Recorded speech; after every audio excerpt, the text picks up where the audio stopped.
MQM ने वफाकी हुकूमत से अलहदगी की एक दफ़ा फिर अल्टीमेटम कॉल दे दिया। उन्होंने कहा कि एक हफ्ते के अंदर अगर हमारी बातें ना मानी गई तो वो अलहदा हो जाएंगे। MQM पता नहीं किस तरफ जाती है, लेकिन वो जाएगी उसी तरफ जिधर से उसको कुछ मिलेगा। आपको लगता है नवाज शरीफ साहब पाकिस्तान वापस आ सकते हैं जिस तरह के दावे किए जा रहे हैं? आए और जेल में जाएं। कैप्टन सफदर साहब का बयान पढ़ रहा था कि नवाज शरीफ पाकिस्तान में आएंगे तो इमरान खान जेल जाएंगे। उनको समझ नहीं आ रही क्या करें। कभी वो कह देती है कि जी हुकूमत ने कीमतें बढ़ाई, मैं नहीं मानती। ओ भाई, तुम्हारी पार्टी की हुकूमत है तो तुम्हारी भी नहीं वो सुन रहे, तो क्या करें हम। डॉक्टर साहबा देखें, कॉन्स्टिट्यूशनल पोस्ट है ना, और आईनी पोस्टिंग के ऊपर तो ये है कि निकाल तो नहीं सकते। जाहिर है कि उन्हें खुद इस्तीफा देना होगा। अगर वो नहीं देते, इन केस वो रहते हैं, इंतखाबात की तारीख आ जाती है, ऑलरेडी ज़िमनी इंतखाबात जो पंजाब के अंदर हुए उसमें आप लोग नॉकआउट कर चुके हैं, तो फिर भी आप लोग इंतखाबात की तरफ नहीं जाएंगे या जाएंगे? मैं क्लियर पिक्चर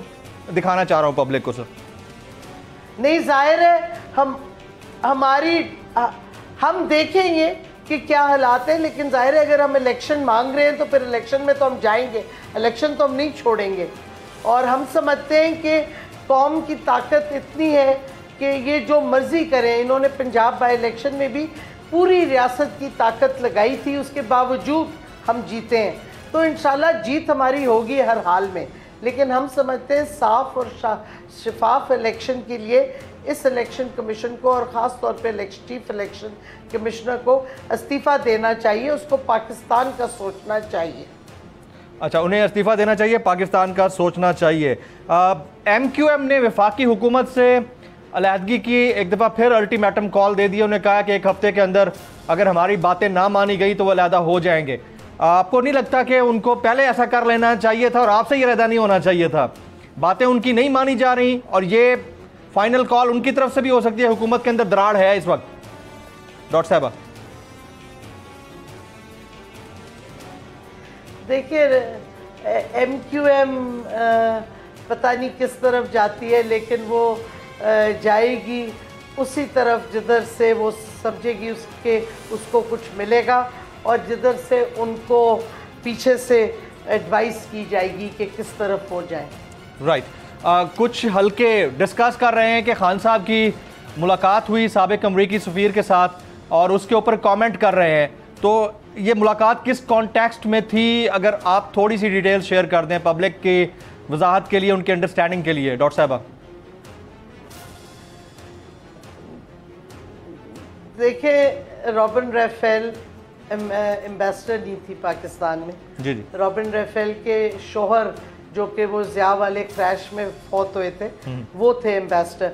रॉबिन राफेल काम करती थी अमेरिकन स्टेट डिपार्टमेंट के लिए भी और अमेरिकन हुकूमत के लिए भी। वो पाकिस्तान की दोस्त हैं बड़े अरसे से। वो खान साहब को जानती हैं बहुत अरसे से। और हम समझते हैं कि अगर हमारा मौक़िफ़ अमेरिकन समझना चाहते हैं तो हम उनको क्यों ना समझाएं। और मैं समझती हूँ हमारी साजिश का जो था वो एक अमेरिकन साजिश के ख़िलाफ़ हमने आवाज़ उठाई और हम अभी भी बिलीव करते हैं कि साजिश थी। इसका ये मतलब तो नहीं कि हम अमेरिका से बातचीत नहीं करेंगे अगर वो करना चाहेंगे। वो आना चाहती थी, वो आके मिली। खान साहब ने तो नहीं अपॉइंटमेंट लेके गए मिलने के लिए। तो हम समझते हैं अगर वो हमारा मौक़िफ़ समझना चाहती हैं और अगर वो डोनाल्ड लू से अलहदगी जाहिर करना चाहती हैं, जो काफ़ी अमेरिकन एडमिनिस्ट्रेशन के लोग अब करने की कोशिश कर रहे हैं, तो ये अच्छा है। इसका मतलब है अमेरिका को एहसास हो रहा है कि उन्होंने गलत पॉलिसी अपनाई थी, जो साजिश की है हमारे खिलाफ, उसको उनको फ़ायदा नहीं मिल रहा। तो इस वास्ते हम तो अपना व्यू पॉइंट सबको देंगे और अगर कोई हमसे मिलना चाहता है, कोई खान साहब से मिलना चाहता है, तो बिल्कुल उनको मिलना चाहिए और वो खुद आते हैं खान के पास। आपको लगता है नवाज शरीफ साहब पाकिस्तान वापस आ सकते हैं जिस तरह के दावे किए जा रहे हैं नून लीग के हलकों की जानिब से?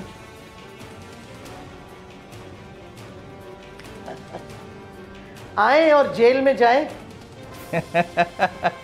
लेकिन उनकी तरफ से ये कहा जा रहा है, आज मैं कैप्टन सफदर साहब ना जेल में जाएंगे, कैप्टन सफदर साहब का बयान पढ़ रहा था कि नवाज शरीफ पाकिस्तान में आएंगे तो इमरान खान जेल जाएंगे। इसके ऊपर कुछ कह दीजिए।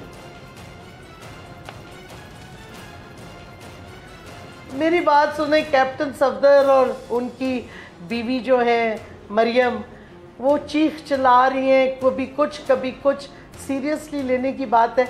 कभी वो कह देती है कि जी हुकूमत ने कीमतें बढ़ाई, मैं नहीं मानती। ओ भाई, तुम्हारी पार्टी की हुकूमत है तो तुम्हारी भी नहीं वो सुन रहे तो क्या करें हम। कभी कुछ चीख चला के कह देती है, कभी कुछ।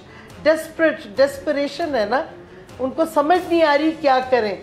इधर हाथ मार रहे हैं, उधर आवाज़ दे रहे हैं, चीखें चला रहे हैं, क्योंकि उनके हाथ में कुछ है नहीं, वो कुछ कर नहीं पा रहे। उनके पास ना कोई पॉलिसी है, ना कोई क्या कहते स्ट्रेटजी है कि मुल्क का क्या पॉलिसीज़ करें, किस तरह इस बुरहान से निकालें। कुछ उनको आइडिया नहीं है, ना वो तैयार हैं किसी चीज़ के साथ। वो आए थे NRO लेने, वो उन्होंने ले लिया है। अब वो पता है, उनको खुद समझ नहीं आ रही क्या करें। कौम उनके खिलाफ खड़ी हो गई है, ये भी उनको सामने नज़र आ रहा है। डॉक्टर साहब, आज असद उमर साहब ने कहा कि जब तक ये निज़ाम हम घसीटते रहेंगे मुल्क ठीक नहीं होगा, और बड़ी इंपॉर्टेंट बात कही उन्होंने। निज़ाम तो तब तक घसीटा जाता रहेगा जब तक 2/3 मेजॉरिटी ठीक से किसी को नहीं मिलती है। और अगर आप लोग 2/3 मेजॉरिटी के साथ नहीं आते अगली गवर्नमेंट में, आप गवर्नमेंट इन वेटिंग है, डेफिनेटली अपोजिशन में है, तो फिर निज़ाम कैसे ठीक होगा? पहले भी यही दावे किए जाते रहे, बाद में भी फिर यही दावे, और फिर हुकूमत, और फिर वक्त ख़त्म। यही होता आ रहा है और यही होता रहेगा आगे। डॉक्टर साहबा, नहीं देखें, हमने काफ़ी कुछ फिर भी किया जो हमारा एजेंडा था। हमने काफ़ी कुछ अचीव किया है, ऐसे नहीं कि हम कुछ नहीं कर पाए, बट ये बिल्कुल दुरुस्त है। और हमने क्लियरली कहा है कि अगर हमने हुकूमत बनाएंगे अब तो 2/3 मेजॉरिटी से बनाएंगे। और इंशाल्लाह जिस तरीके से हालात जा रहे हैं और जिस तरीके से कौम खड़ी हो गई है, इमरान खान 2/3 मेजॉरिटी से ही अब जीत के आएगा अगला इलेक्शन। इमरान खान साहब 2/3 मेजॉरिटी से ही अगला इलेक्शन जीत के आएंगे। और अगर 2/3 मेजॉरिटी नहीं मिलती, गो के नज़र तो यही आ रहा है कि वो क्लीन स्वीप भी कर सकते हैं, नहीं मिलती तो आप लोग हंग पार्लियामेंट या गवर्नमेंट एक्सेप्ट नहीं करेंगे। डॉक्टर साहबा,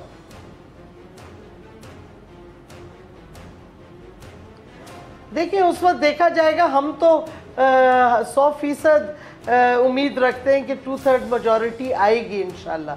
बोल किसी के भी दबाव में आकर अपने फैमिली मेंबर्स को अलहदा नहीं करेगा। बोल हमेशा आवाम की आवाज बनता रहेगा और आवाम के मसाइल दिखाता रहेगा। बोल की आवाम से खुसूसी दुआओं और साथ देने की अपील। सबसे ज्यादा व्यूज, सबसे ज्यादा रील्स और सबसे ज्यादा रेटिंग के साथ बोल अब भी नंबर 1 पोजीशन पर बरकरार।